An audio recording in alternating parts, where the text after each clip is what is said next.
Welcome back everyone to another Company of Heroes 2 replay cast, and as you can see, this time it is a 4v4, god this is loud. It is a 4v4 on Hamburg, and we're gonna have, first in, the replay was sent of course by Lieutenant Carpincho down here, also known as Prince Abihu. His buddies in crime are gonna be Battybot playing as the USF, Adham as the Soviets, and Charge as the USF. So we have two USF and two Soviets versus Destiny 89 as the Wehrmacht, Twitch TV Drakgo. Damn, I wonder if he's famous or not. Should I look him up? I mean, it's not like anything's going on. Is he gonna have his Twitch in his profile? No. Let's check it out. Come on, Steam browser. Don't be slow. Well, though he does not seem to be that famous, but he's got a good computer. He's one of those people that puts his rig in the Twitch. Anyway, we have the first engagement, but I don't care. The other persons in the game are Squabberlander as the OKW, and who is this guy? Flying Warkitten as the Wehrmacht. First engagement, right-hand side, we have some assault engineers. So lovely, we see Armor Company already peaked for Charge. I'm gonna be an idiot whenever I see that name because it's got a lot of R's. And yeah, the combat engineers should be doing quite well against the Sturmpiles because the Sturmpiles can only fire off of one window. And whereas the assault engineers, of course, all four guys are firing. In the west, we have, of course, some Sturm Pioneers and Volksgrenadiers pulling in. Of course, the Sturm Pioneers decide to stay at long range, whereas the Volksgrenadiers come into close range. Definitely an amazing idea for our OKW player over here, and he sees the mistakes he has made, reflects on his life choices, and retreats as Volksgrenadiers right off the bat. In the meantime, of course, the rear echelon troops are holding through that house. They're taking a lot of fire from this MG42, but at this point we have a mortar for the Allies, and so the Allies with the mortar are going to be able to destroy that machine gun and probably force away all these German troops on this side. Here comes some conscripts to make sure that that happens, along with a Maxim to cover the flank. Well done.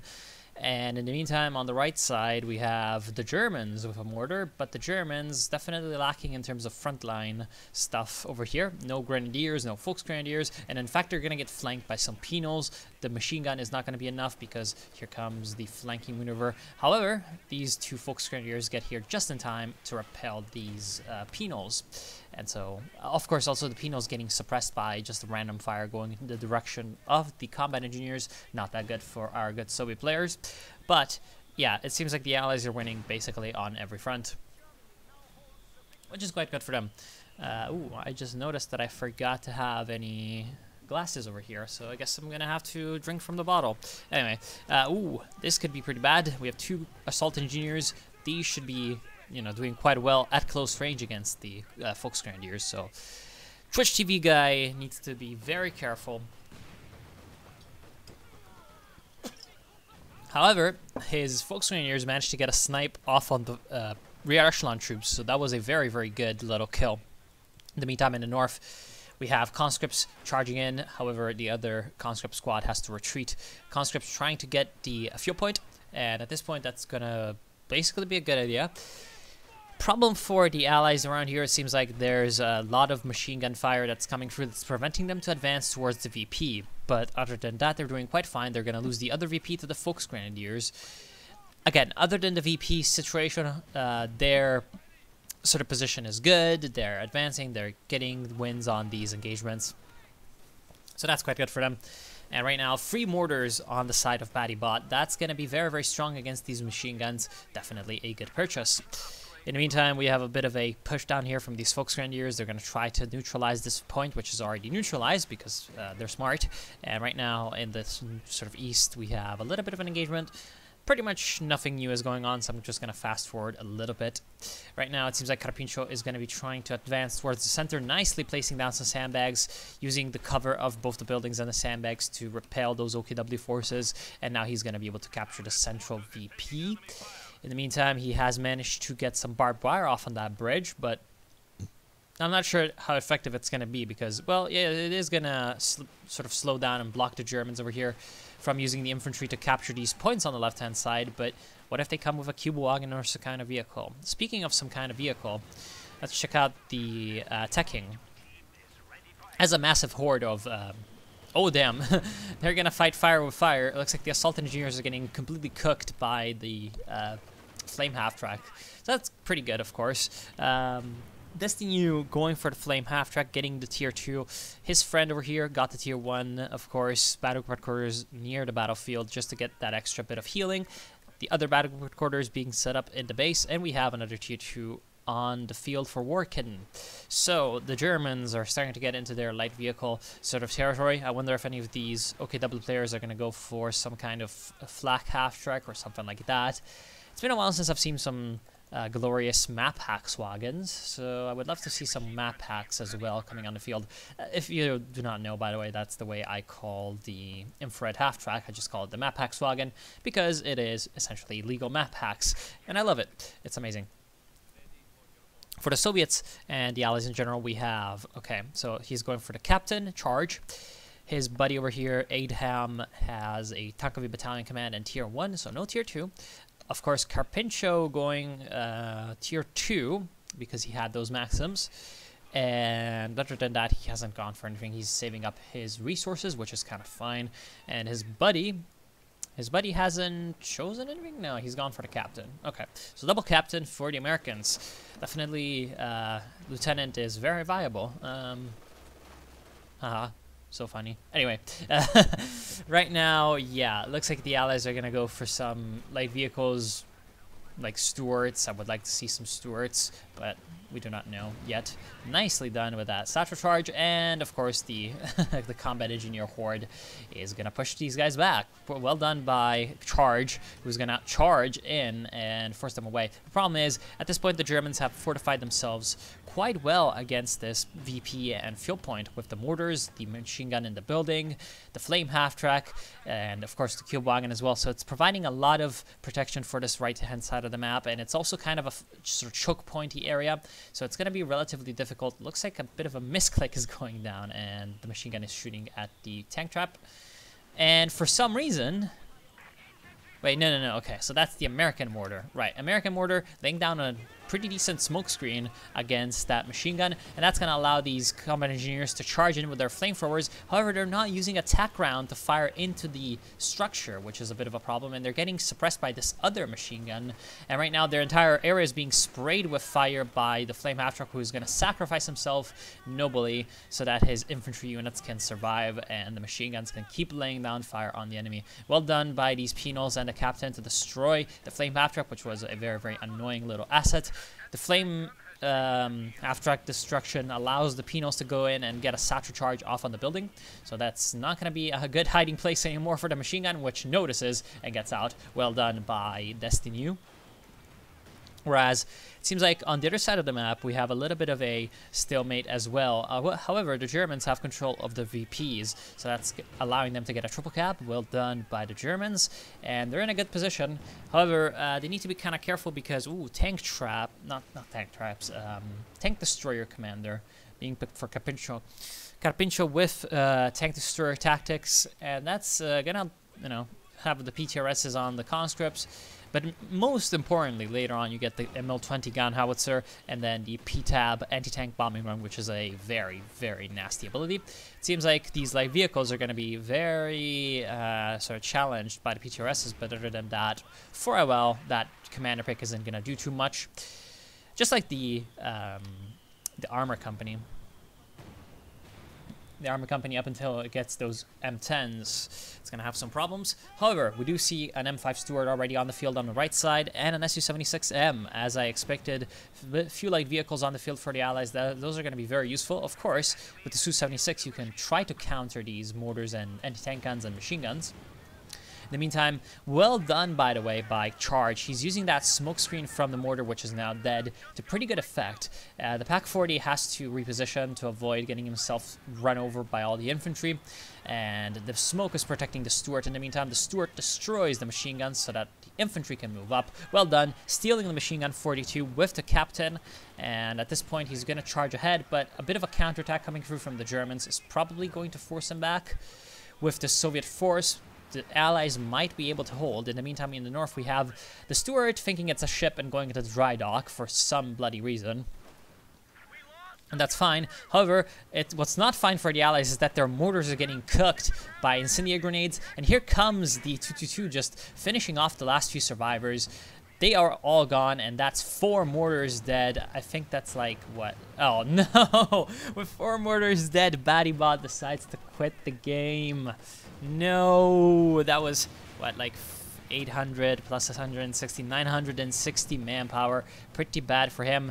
T-70 light tank for Capincho is taking a lot of damage. Took a Panzerfaust in the face from the Volksgrenadiers. In the meantime, the anti-tank gun is moving up to try to get a last shot in against the vehicle, but the STKFC 222 gets attacked by a storm of anti-tank grenades by the conscripts. That was the grenade assault ability from the anti-tank package. I'm not sure. Wait, what?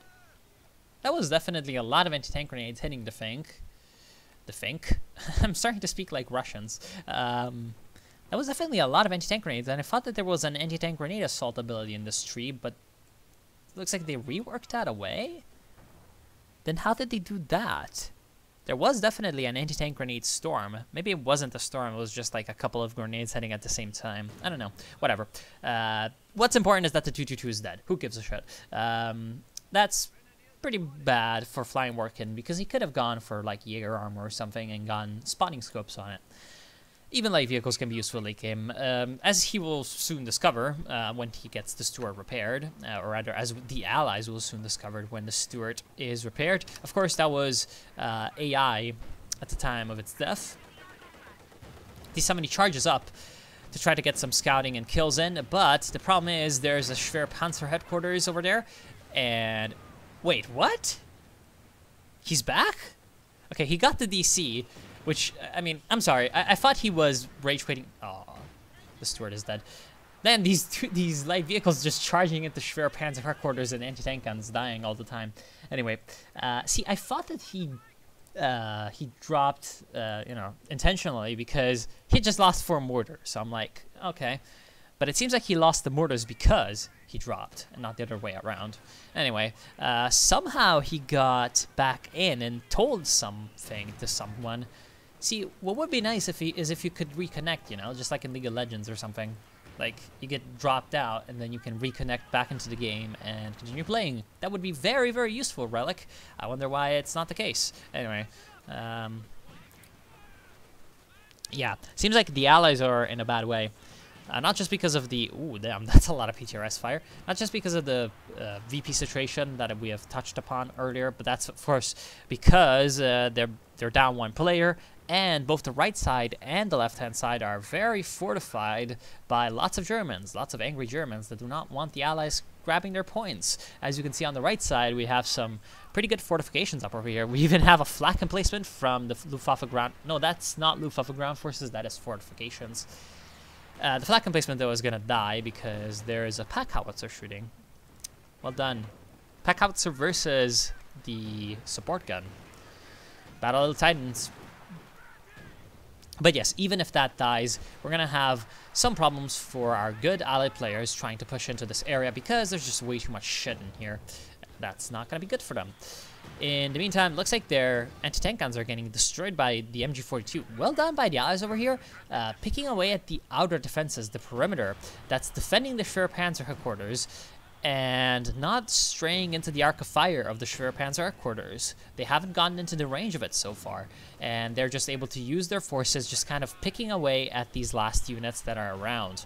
So this is well done. The problem is they're getting picked away themselves at by these support guns, mortars, and all of that, so they should be pretty careful about it.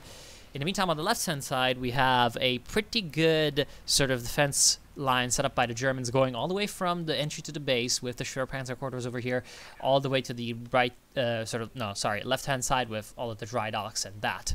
However, as you can see, we have the mortar guy that dropped, Battybot, setting up 3 fuel caches, most likely before he goes and gets, dropped, and also a munitions cache, so he's got a lot of resources set up for his team to use. That's very, very good, of course, and that's going to allow his team to have a resource advantage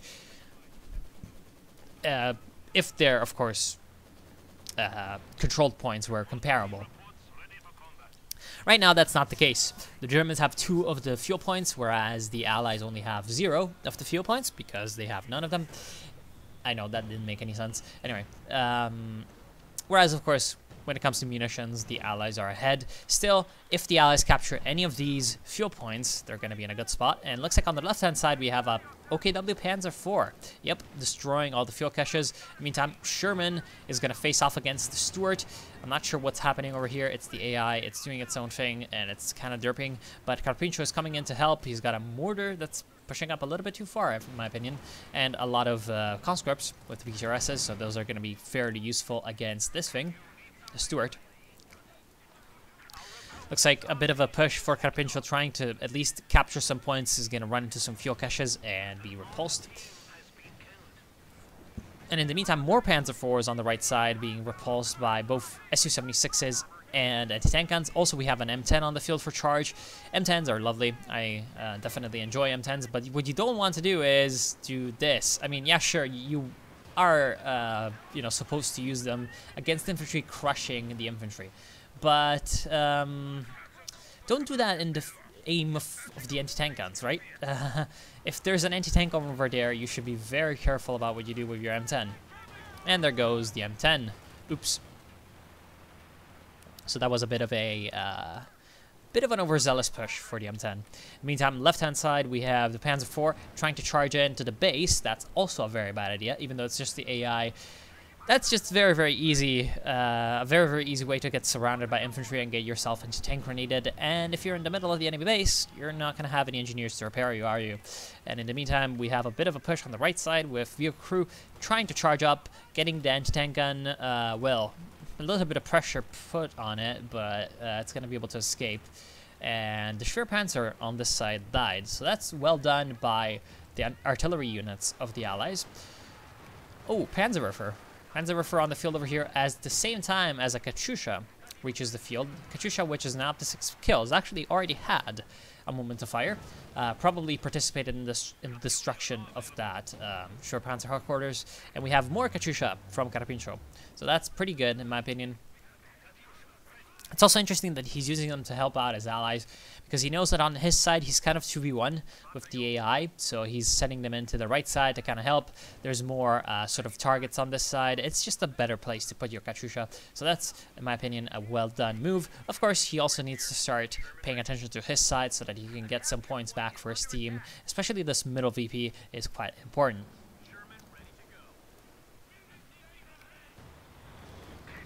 Okay. So, Su-76 plus another Su-76 plus T-34-76 signal that Adham is tier 4 officially. And here comes the Katyusha barrage. Wonder where it's going to fall. It's going to fall right onto the fuel tanks, causing a pretty apocalyptic explosion and also doing a lot of damage to the MG42 with the rockets. However, the MG42 is just lucky. It's getting silhouetted like in an action movie by all the rockets. And he finally goes down to a direct hit to the weapon, also destroying the gun, so that's pretty good. Completely destroys the machine gun and prevents the Germans from recapturing it. Looks like the PTRS wielding Pinos managed to come in and destroy the anti-tank gun, so that's pretty good. Basically, that destroys the last remaining German troops on the right side, except for this Panzer IV, and this LFH artillery that's going up is now all of a sudden looking pretty exposed. Yep, you're going to need to be pretty careful, just like Carpincho needs to be pretty careful. There is a pretty massive sort of force of German troops that's getting burned in the containers. Well done using that machine gun to cover for his infantry that's retreating. In the meantime, the conscripts try to come in and destroy the Stug, which is officially Gai. That's what one person told me, as in gay with an E.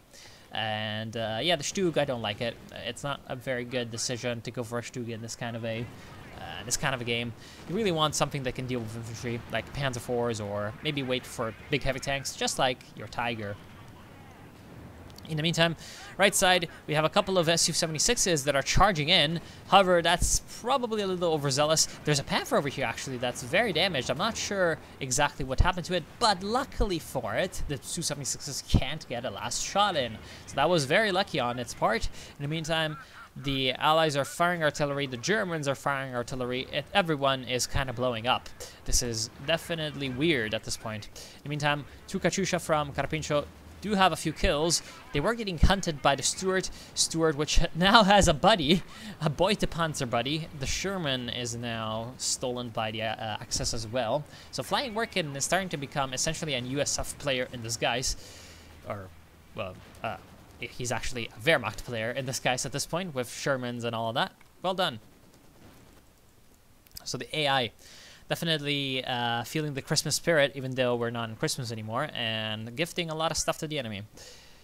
Well, let's check out the situation. We have, of course, some Katyushas in the center getting some nice kills. So, ooh, actually hitting a nasty concentration of German forces. Well done, Blob. Feeling the pain, and a lot of guns actually being knocked out completely. So this is pretty good. In the meantime, it seems like a couple of Panzer IVs are going to charge in to try to get some kills on the Katyushas. Yeah, we have an advance from the Stuart, which is still damaged, and the Stuart is probably going to go down from the PTRSs. So this is pretty well done. Yup, out of control. Carpincho getting a good kill, and in the meantime, we have the T-34-76 and the Su-76. One Su-76, so the other one died in the right side, still kind of a corpse. We have the Panzer IV is going to go down. In fact, yeah, that's the grenade assault. Not sure what... Yeah, not sure why it wasn't showing earlier. Right, probably because I clicked on a unit that does not have PTRSs. Because you get that ability when you get the PTRSs. Anyway, well done. Actually, both of the Panzer IVs going down. That was a very, very good victory for the Allies, reducing the size of the active German Panzer IVs by quite a bit. And making sure that a lot of their engineers go unemployed, so kind of destroying the economy of Germany as well. In the meantime, Sure Panzer headquarters just kind of blazing away with its cannon at the approaching infantry. Yeah, a good little push from the Allies over here, destroying those tanks. The problem is they need to capitalize on this, and they need to get some points. The VPs right now are under the control of the Germans, and they've been that way for quite a bit. That was hilarious. The HE shell kind of missed, but it blew up the tank. And it looks like that's what they're trying to do on the right side. They destroy a Panzerwerfer, so that's pretty good. I was about to say a Schwer Panzer headquarters, but no, the Schwer Panzer headquarters has been rebuilt over here, so still a bit, sort of able to fire on the Allied troops that are approaching the battle convoys. But hey, in the meantime, we have the Su-76M, which is doing its own job. Nice Katyusha barrage coming down as we speak, and that's going to be pretty bad for them. Nasty Satcher charge is going to destroy the Panzer IV, along with the support of that Su-76M, which is now going to have to retreat away from those anti-tank guns and the Panther. In the meantime, yeah, again, the Katyusha barrage doing quite well, kind of demanning that Raketenwerfer.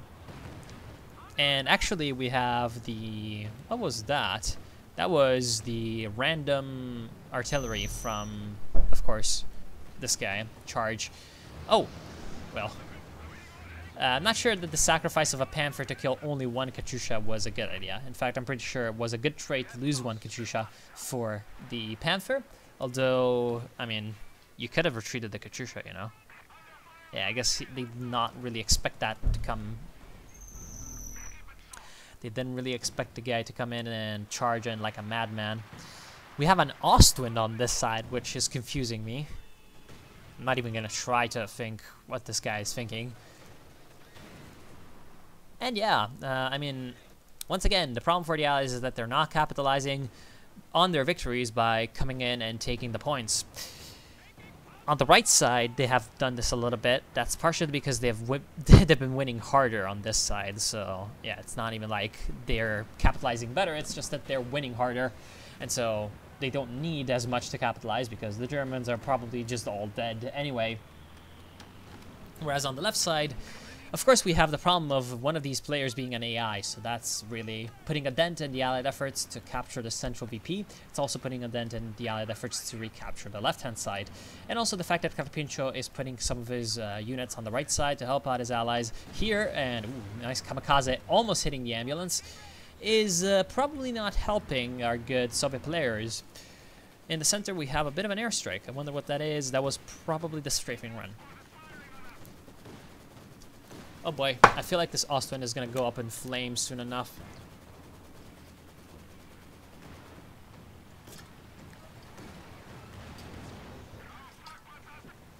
What did I say? Like, at this point, I've seen this sort of thing happen way too many times to be surprised. Like, it's just normal. It's like, someone gets an Ostwind, oh yeah, they're probably going to send him to an anti-tank gun and forget about him. Though he does have a Tiger to console himself, just like the kid that loses one toy and is like, but I can, I can get another one that's bigger. That's him. Of course, I mean, the Sherman is doing quite a bit of good things for him, getting his humor up, and yeah, the problem seems to be that he's getting some PTRSs to the face, but the PTRSs to the face are not enough to protect the Soviet conscripts from the HE rounds of that lovely, lovely vehicle. You know, pretty much 20 tons of democracy, doing quite well. D-34-76 trying to put a halt to these Volksgrenadiers, and it's gonna do a pretty good job at that, forcing them away. In the meantime, we had a bit of a Katyusha barrage. I didn't see the results of that, but judging by the decrewed weapons and the destroyed ground over here, I'm gonna judge those results as satisfactory.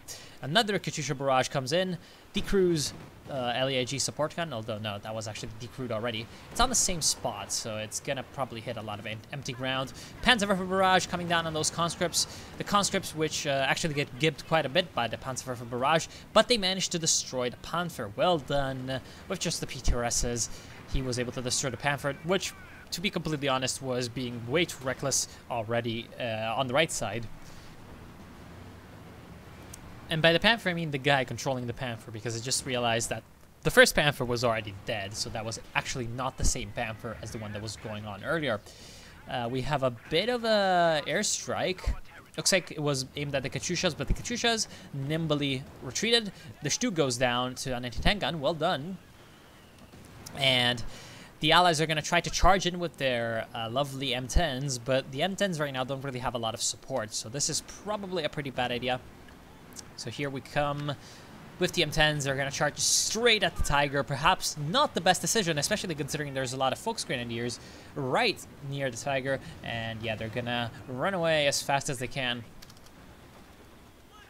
In the meantime, of course, the Volksgrenadiers try to charge in and kill some AI troops. They're going to do quite well at that. But the Germans, they've been pushed completely back from the right side, and now the Allies, as you can see, are very well concentrated up in the central area. Katyusha barrage falling down on these German troops is going to miss, along with the incendiary barrage, probably because the incendiary barrage made the Volksgrenadiers walk away. So, funnily enough, not really working very well with each other, I guess you could say. No synergy there.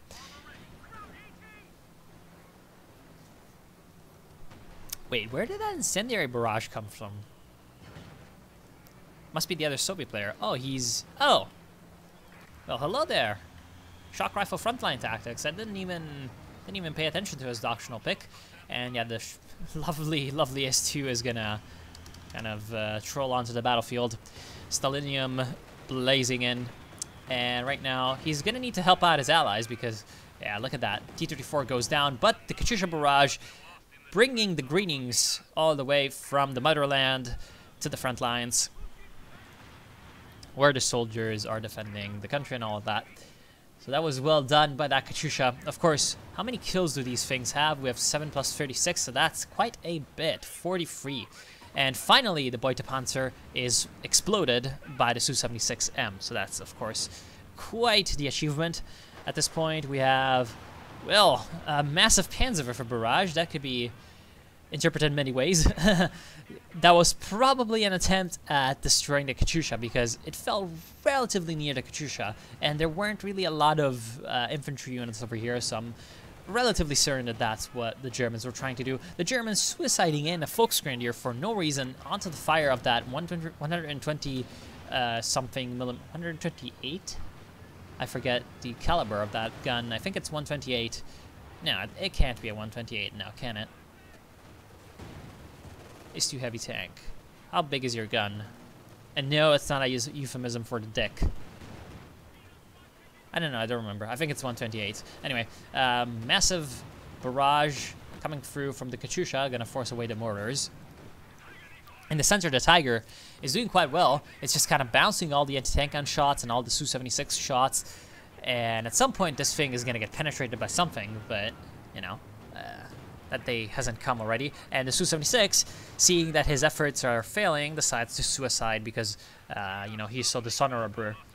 So it looks like he was a Japanese Soviet.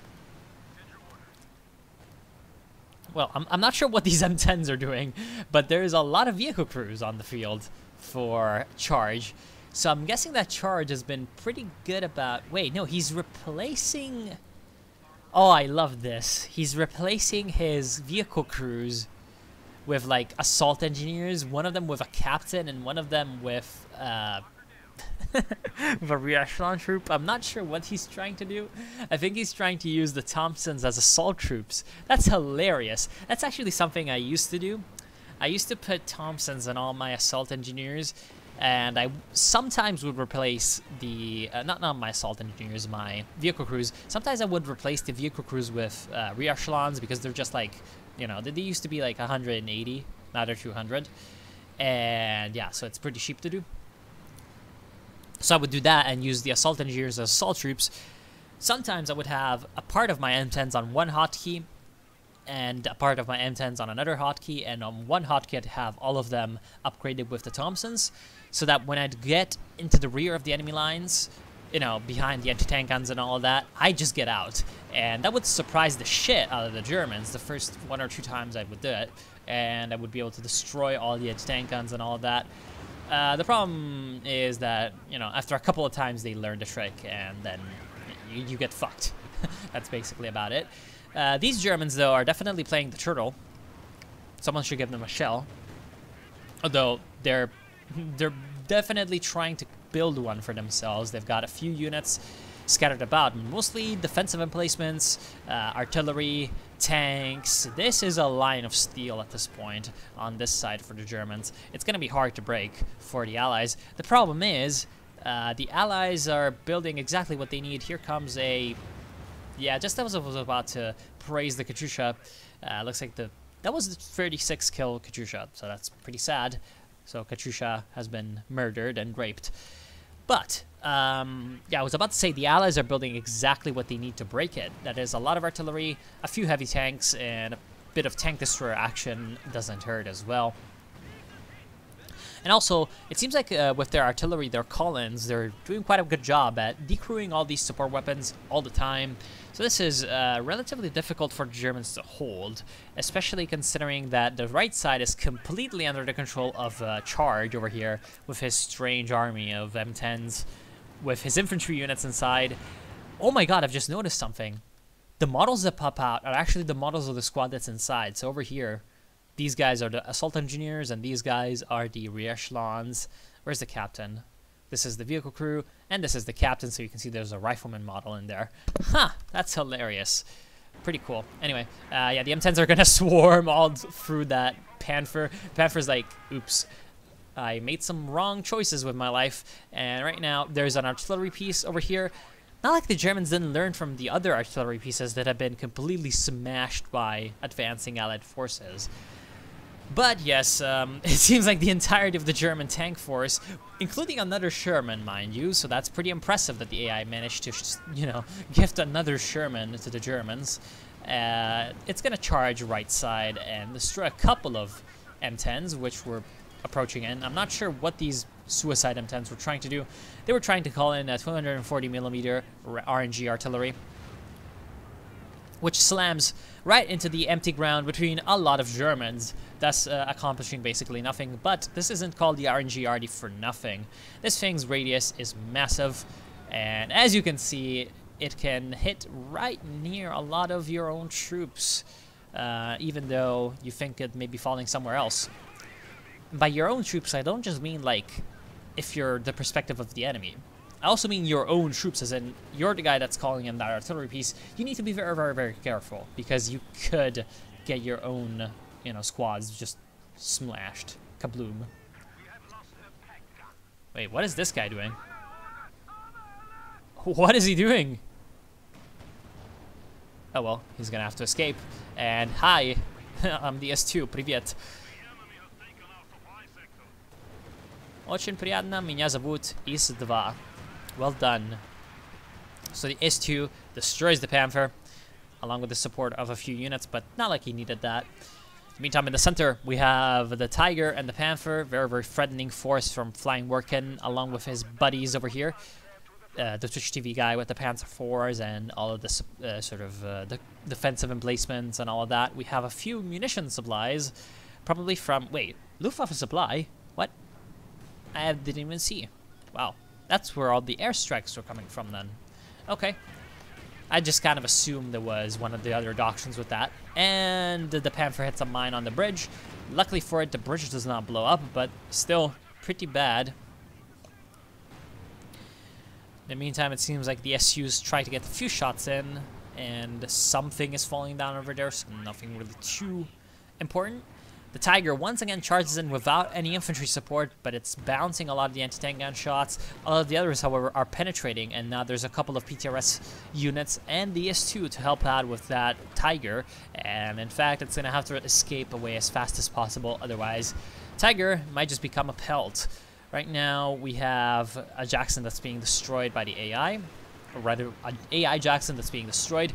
Panzerwerfer barrage is devastatingly falls on a lot of Soviet PTRS troops. That's pretty bad, and the Panther manages to escape with just a tiny sliver of health left. In the meantime, a bit of an artillery strike. That is a P-tab, and that's devastating and destroys the Schwerpanzer. That's going to allow the Soviet infantry a lot of leeway on this right side to put, or not right side, center to push. I was going to say on the right side, this guy has switched the M10s for Jacksons. Where are the M10s though? I feel like he must have not lost all the M10s now, must he? Although, considering he's only... Alright, which units are in here? Well, yeah, some of these units are the ones that were in the M10s earlier. Where are the M10s? This is so funny. Where are the M10s? I don't even know anymore. Also, it kind of looks like, if I'm staying like this, it kind of looks like the guys can capture the train, which is funny. There were some World War II RTS strategy games back in the day that allowed you to capture trains, like Panzers and Blitzkrieg. I believe Blitzkrieg had some trains. Those days were fun. Still, where the hell are these M10s? Damn, I can't wait for this cold to be away.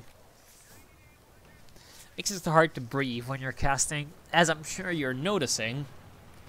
Sometimes I'm just like derping around with my words. Rep Sherman. And here comes a Stuka. Sure. Where are the M10s? Oh, this one's an M10 and this one's an M10. Oh, it's just that they looked like a Jackson from their icon. Look at that, that's the same icon. No, come on, seriously. Relic, that's the same icon. What have you done? I don't fucking know. One tip for charge. You should probably have your most experienced unit if you're going to be doing this trick of switching around crews and all of that. Also, nice models, Relic. Although I'm sure they didn't expect the... they really didn't expect the, I guess, occasion in where you would have a assault engineer squad in an M36 Jackson. You could have at least designed them so that I don't know. I can't even like blame them for that, because when is it gonna happen that you're gonna have assault engineers and a Jackson? Yeah, these guys with no backpacks are doing just fine. Anyway, the clipping aside, whenever you're doing this trick of switching around your vehicle crews, you should probably have your most experienced crew, even though in this case it's not a crew, on your best vehicle. In this case, the Jackson. So right now, if I were charge, I would put my my captain with the Jackson. That would be, I feel like, the best thing. Looks like the Germans in the center are just not having a good day. They're getting even flanked by the AI. Like, this is just sad for them. And they're building more RD. Why? I don't understand this. It's not a good idea, in my opinion, to get more RD at this point. They need more units on the field. They need more units that can fight. They need more units that can defend VPs and all that. So this artillery fetish is definitely strange. Although they are playing very, very much in a Simcity faction, so I'm not that surprised by it. Okay, so Tiger, Panther, and presumably a few other beasts of burden are going to try to come in and charge in the center once again, because it's not like it worked the last few times. So let's try it again, just for, you know, good measure and all that. So, yeah, they need to be a little bit more careful with what their tanks are doing. Like, they're charging in without infantry support, they're charging in with the artillery in the background, taking up a lot of resources in PopCap. There goes the Tiger from the grenade assault and the anti-tank that's positioned in the rear. That's well done, of course. Unfortunately for the Allies, one of those conscripts goes down to a Panzerwerfer barrage. Panzerwerfers, which are now distinguishing themselves quite a bit with, like, what, 49 kills. So that's great.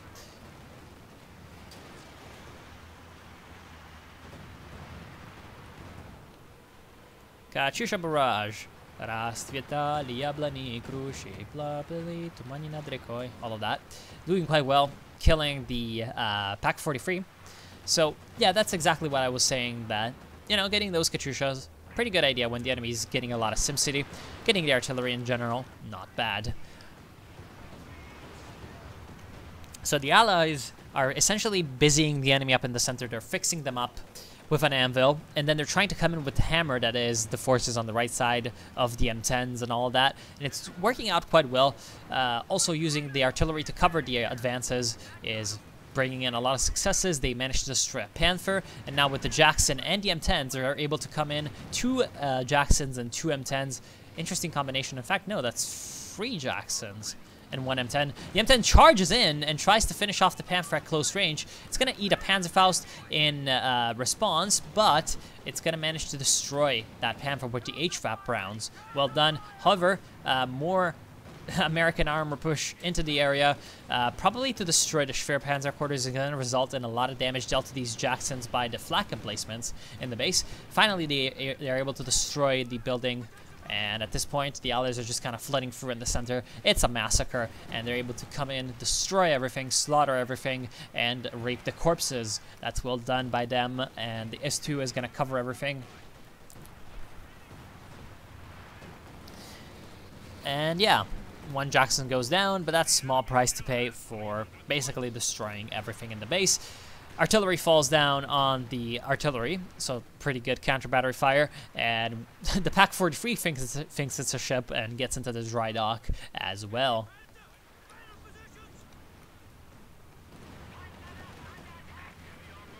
S2 heavy tank doing its own thing.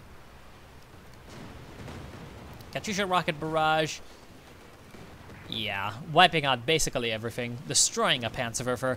Panzerwerfer answers in kind and destroys some Soviet infantry, as seen by the Stars of Veterancy that I just acquired. Here comes a Stuka close air support. Wait, what? I thought it was going to be there. Anyway, looks like it smashed a container. And that's about it. Did they even use these containers back then? I'm not sure. Like, I'm pretty sure the modern standard container is a pretty late invention. Who gives a shit? Anyway, S2 takes a bit of damage. But it's still basically a machine of destruction. Loving it. M10 Wolverine tries to charge in, and it's gonna get a decent target at this Panther that's being pestered by the Stuart. That's pretty funny. But yeah, this is basically the end of the game. What the Germans should have done overall is get some artillery of their own, like the two Wehrmacht players did, and not turtle up like a SimCity noob, which didn't end up working out all that well for them. Overall, though, I feel like most of the Allied success came from the fact that the Germans, for some reason, they just were not able to use their tanks to good advantage. They did have the resource advantage, they had the player advantage because one of the allies was an AI. They had a lot of advantages, they just weren't able to capitalize on them. The allies eventually started to get a lot of I guess, pretty coherent strategies together, which the Germans didn't have. I mean, they just kind of went for a few Panthers, and then they tried to SimCity all the way up. But SimCitying against the person with artillery superiority is not a good idea, and 2 Panzerwerfers are not enough to get artillery superiority of your own if your LDFH artilleries are always destroyed. So what probably they should have done is they should have coordinated their tanks better with their infantry and made sure that they could actually attack into the enemy lines so that whenever the artillery fired, they could push in and try to at least push the artillery back, if not destroy it outright. That's just my 2 cents, however. Not really too sure what happened with this game. And yeah, just gonna end it right now. Thank y'all for watching. Hope you enjoyed. Thanks to Prince Abihu for the replay. It was pretty good. And I'll see you soon.